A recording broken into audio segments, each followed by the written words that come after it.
Let's talk about Gypsy Rose in this lovely little quote. She is the walking, talking, drama-filled example of it. She cheated on Ryan with Ken. Then she ran off with Ken like he was Prince Charming. And then she turned around and emotionally cheated on Ken with Ryan. Make that make sense. That is not a love triangle. Yo, that's emotional whiplash. And neither one of these men realize they were just characters in the Gypsy Rose romantic revenge tour. So y'all, if people are still out here defending her or thinking she's just misunderstood, think again. She used Ken to escape Ryan. Then she used Ryan to escape Ken. And now everyone is hurt, confused, and being dragged on TikTok while she's over there posting mom content like she didn't light her whole love life on fire for attention. And we also know that Gypsy recently unfollowed Ken on social media platforms either the day before Mother's Day or on Mother's Day. She recently did a live stream where she claims that she did that because he made a comment she didn't like. Gypsy Rose Blanchard has no business getting married to Ken anytime soon. It is very obvious that they have a lot that they need to work on. Let's talk about something that's got everyone side-eyeing their screens. Gypsy Rose is back at it again, and it's honestly exhausting to even keep up. She's out here acting like nothing happened, putting on this performance like she's just a few weeks away from moving in with Ken Urker, as if the emotional mess she stirred up didn't just explode all over social media and every gossip page out there.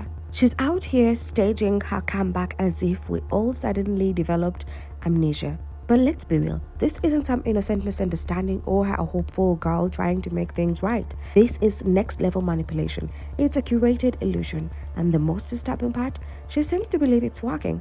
She's going all in with a narrative, setting up this perfect fantasy where her and Ken are still solid, still building a life together, still the storybook couple she wants the public to buy into. And the way she's doing it is not just out of touch, it's borderline delusional. This isn't about making peace or fixing what's broken. It's not even about love anymore. It's about control, about image, about trying to rewrite a public narrative that's already spiraled out of her hands.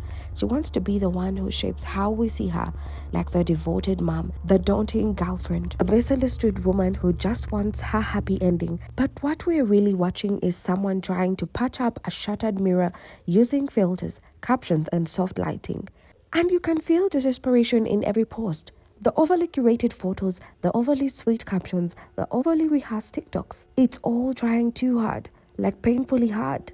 And the sad part, she thinks we don't see the cracks underneath, but we do. We remember everything that went down. We remember the Ryan drama, the public meltdowns, the crying at Jazz Fest, the lies, the shady DMs. None of it disappeared just because she started posting moving boxes and throwback love notes. No amount of hashtags or carefully timed posts is going to erase the fact that her relationship with Ken is clearly on life support, if not already buried, and trying to fake it until she makes it. It's not only obvious, it's embarrassing. This isn't a comeback, it's damage control disguised as optimism, and honestly, it's not working. Gypsy recently jumped on TikTok with a big announcement. She's packing up and getting ready to move in with Ken Urker in 5 weeks, which conveniently lines up with the end of her parole. She didn't just mention it in passing either. She went full on vlogger mode, showing the moving boxes, flexing the packing supplies she bought like it was some kind of home makeover episode, and acting like she and Ken were this united front working toward a shared future, like Ken called her and said, "Baby, it's time. Come home." Okay, so I have exactly 5 weeks left on parole, and so I went to the store and I got some stuff to start packing my room at my parents' house. Obviously, I'm not gonna pack everything because I still have 5 weeks left, but I'm gonna pack up some of the stuff that like I don't use on a regular basis, like my winter clothes, things like that. Some of Aurora's stuffed animals, a lot of the stuff that like it was shown in the show that like I have 2 nurseries. So I have the one at my parents' house and then I have the one at Ken's house. So I boxed a lot of like the stuff, like stuffed animals, toys, clothes that she hasn't grown into yet, diapers that are like size 3 and 4. So I'm just kind of boxing up the stuff that I'm not going to use right now.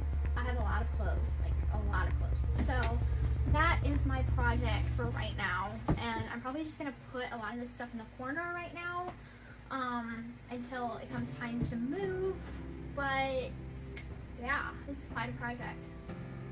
But it'll at least make the transition more easier. That way I can just get my dad to get his truck and move some stuff that way. So that's my task for right now.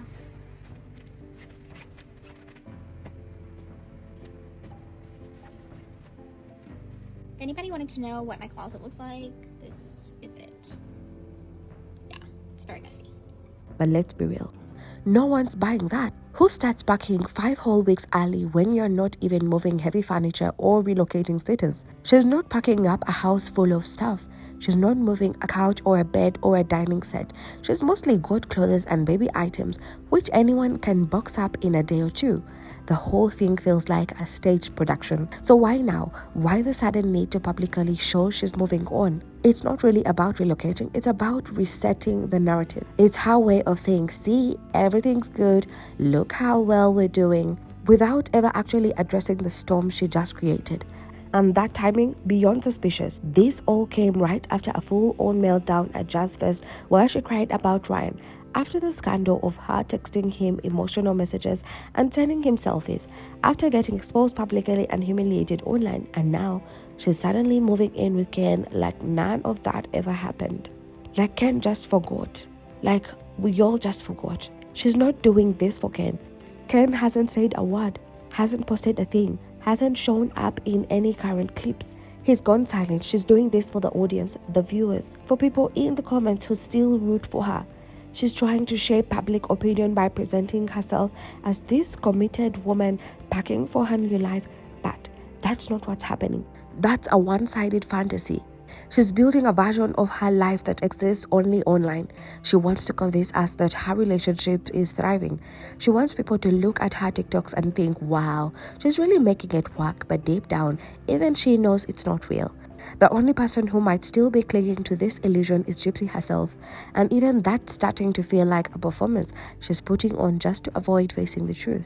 Almost immediately after getting exposed again for texting Ryan, Gypsy dropped a picture on Instagram of Ken holding their newborn. It's sweet, emotional. She added a long caption about how powerful it was to see your partner hold your child for the first time. And yeah, on the surface, it's beautiful. But context, completely different. The post wasn't about love, it was about guilt. It was about trying to erase the fact that she just stabbed Ken in the back emotionally. It was a digital apology disguised as sentimental memory. She tagged Ken like she was throwing him a bone, hoping he would catch it and come running back. But Ken didn't bite, not repost, no comment, not even a like. That silence, it's loud. And it speaks volumes. The only times we've seen Ken and Gypsy together recently are the pre-recorded show episode. Nothing in real time. That's not a couple in sync. That's two people with completely different stories. Gypsy's out here trying to build a fantasy from broken parts, hoping no one notices the glue is still wet. Let's talk about Gypsy Rose in this lovely little quote. She is the walking, talking, drama-filled example of it. She cheated on Ryan with Ken. Then she ran off with Ken like he was Prince Charming. And then she turned around and emotionally cheated on Ken with Ryan. Make that make sense. That is not a love triangle. Yo, that's emotional whiplash. And neither one of these men realized they were just characters in the Gypsy Rose romantic revenge tour. So y'all, if people are still out here defending her or thinking she's just misunderstood, think again. She used Ken to escape Ryan. Then she used Ryan to escape Ken.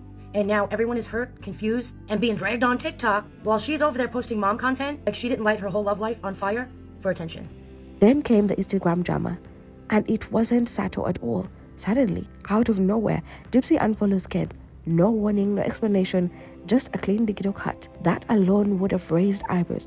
But she didn't stop there. She also changed her profile picture before. It was a warm couple Y photo of her and Ken, all smiles and togetherness. But now, it's just her solo-centered. As if rewriting the story in a new main character herself. Ken, on the other hand, went ghost mode. He didn't clap back or post a cryptic word. He wiped his Instagram clean, no posts, no mentions, nothing left.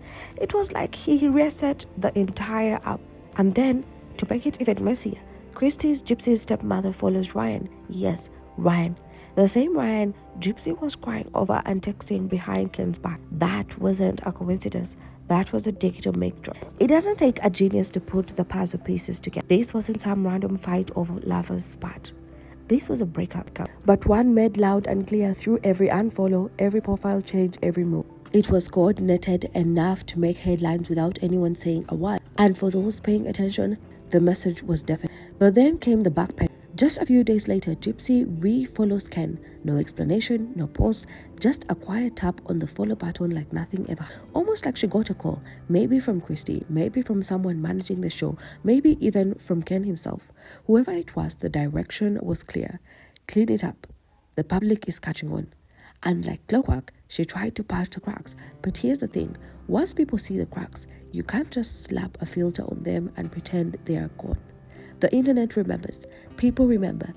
You can't rewrite a breakup just because it no longer fits the image you're trying to push. And trying to act like nothing ever happened only makes it more obvious that something very real definitely did. Now, we need to talk about Christy, because if there's one person more invested in Gypsy and Ken than Gypsy herself, it's Christy.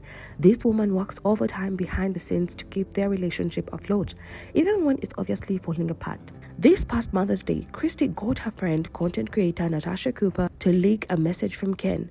It read, "Happy Mother's Day to my future mother-in-law." It was supposed to be sweet. Proof that Ken still considered himself part of the family, but the way it was leaked, through a third party, that was strategic. It wasn't for family, it was for public image. Christy's been doing this for a while. Every time Gypsy and Ken fall apart, she's there with a glue stick trying to hold the edges together. And it's not just out of kindness. Christy needs Ken to stay in the picture. Unlike Ryan, Ken is easier to influence. He plays along. He lets the blunted control the narrative. Even Ryan said it himself. Christy was the one who came to get Gypsy the night she left. Christy was the one who convinced Gypsy that Ken didn't leave because he didn't love her, but because he wanted her to grow. Christy made sure the door to Ken stayed open. So why? Ken Urker has to be furious at Gypsy Rose right now. And hot take here, I think he's more embarrassed than anything. I do think and have thought their relationship is on the rocks. I don't think it's going to last, y'all. Marcella writes, yeah, do not agree with her exposing that. Did you see her and Christy unfollowed Ken on IG today? She sure did. And then she followed him again this evening. Guess who else she's... What's in for her? Is it because Ken keeps the family brand in check? Is it easier to mold into their world? Whatever it is, Christy is not letting go of this couple without a fight. Gypsy is still out here posting clips from the show as if they just happened yesterday. One clip in particular really stood out. Ken is seen walking into the engagement ring store. Now, anyone watching the show knows that the moment was filmed months ago, long before the current drama blew up. But what does Gypsy do? She stitches the clip on TikTok, adding a caption that reads, "When you find out with the rest of the world, rings, is there something I don't know?" Girl, stop it. The way she acted, all surprised, making those exaggerated, shocked expressions like she was watching it live along with us. It was all performative. That wasn't surprise. That was strategy. She knew exactly what she was doing. She wanted people to get excited, to think, oh wow, is the proposal happening soon? She wanted to redirect the narrative, to pull the focus away from the cheating rumors and the Ryan scandal and place it back on a hopeful fairy tale ending. But that ring store scene? Gypsy Rose Blanchard thinks that Ken Urker is about to propose. Hi there. How are you? Good, how's it going? Good.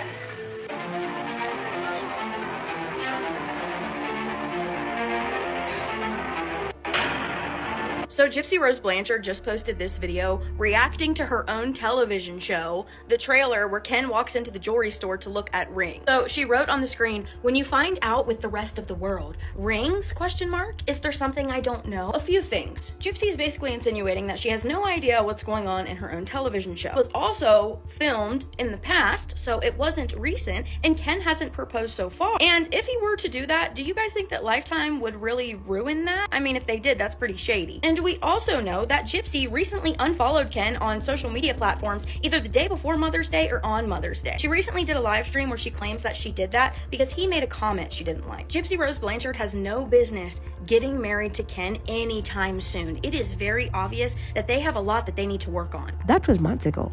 And if Ken had really gone through with the proposal, we would know by now. There would be pictures, there would be a post, there would be a ring. This wasn't some genuine real-time relationship update. It was a recycled footage dressed up to look like a new development. She's trying to revive a storyline that's already ended, like someone reopening an old book hoping for a new ending to magically appear. And the problem is, no matter how she frames it, no matter how much sparkle she adds, the reality still shines through. Ken hasn't proposed. Ken hasn't even acknowledged the clip. Ken is distant. But Gypsy doesn't want you to think about that. She wants the audience to latch onto the one glittering moment, because to her, it's a distraction. It's something shiny to keep people looking away from the real issues, like the emotional betrayal, the manipulation, the silence from Ken's end. It's like waving kiss in front of a baby. She's hoping we'll all follow the sparkle and forget about the cracks in the relationship. At this point, she's not just clinging to a storyline. She's trying to resurrect one that already flatlined. And the sad part, she's acting like we can't tell the difference. Here's the raw truth. Gypsy broke the relationship, and not in some small accidental way. She made conscious decisions that led to the collapse. She couldn't make a clean break from Ryan, and she couldn't fully commit to Ken. She wanted the emotional stability and public image Ken provided, while still craving the nostalgic thrill and the attention that came from Ryan. She thought she could balance both, like juggling fire with water. But in the end, she burned both bridges. She underestimated how visible her actions were. She thought the crying videos, the flattery messages, the emotional throwbacks to Ryan would stay in one corner of the internet. People talk, screenshots travel, and Ken, he saw it all, just like we did. And when it was all laid out in the open, the illusion shut. Now, instead of pausing, reflecting, or apologizing, she's doubling down. She's on social media, acting like nothing ever happened, posting sweet tributes to Ken like he's still her man, giving detailed move-in updates like they're building a future together, and staging old clips from the show like they represent her present-day reality. It's almost like she's stuck in a loop, rewatching her own life and refusing to move forward. But she's not in that moment anymore. That ship sailed. None of us are living in that version of the story anymore. We're in a new chapter. And she's trying to reread the last one like the ending might change if she just reads it enough times. And honestly, the more she keeps pretending, the more exhausting it becomes, not just for her, but for everyone watching. It's like watching someone rehearse a play that's already been cancelled. She's still hoping for a standing ovation, but the crowd left long time ago. We are not buying it. Not anymore. The performance has ended. It's time she faced the silence. This entire story has played out before, not just once or twice, but enough times that we can all predict the next move before she makes it. The drama, the tears, the fake reconciliations, the Christy cleanups, the sappy posts to make deeper problems. It's like watching a rerun of a show that refuses to end. At this point, it's not even just predictable. It's patterned, it's rehearsed. It's almost like she's following a script that was written seasons ago. And each time this happens, it loses a little more meaning, a little more impact. What once caused shock now causes eye roll. What used to feel like emotional moments now feel like performance. The audience is numb, because we've seen it too many times. And with each recycled chapter, the disconnect between Gypsy's version of events and what's actually happening grows. Gypsy is chasing a version of reality that doesn't exist anymore, if it ever did. It's clinging to a love story that's long since ended, trying to use old footage, stage pictures, and family spin to recreate a connection that is clearly fractured, if not completely broken. The more she pushes this fantasy, the more detached she becomes from the truth. She's not just out of touch, she's building castles on sand, and every time the tide rolls in, we watch her scramble to rebuild what was never solid to begin with. She's not healing, she's not reflecting, she's tapping up a narrative that's falling apart in real time. And it shows. Here's the bottom line. Gypsy needs to stop. She needs to take a long, hard look at the situation and realize that sometimes you can't fix what you broke. Sometimes you can't go back. Ken has stepped away for good reason, and all the moving boxes, switched up clip, and sentimental posts in the world won't change that. We saw the light, we saw the messages, we saw the fall. Now the only question left is, will Gypsy finally stop pretending? Or is she going to keep forcing a love story that simply doesn't exist? Let us know your thoughts. Is she just being delusional? Or is this all another attempt to manipulate public opinion? Drop a comment, like, and subscribe. This story is far from over, and you won't want to miss what's coming next.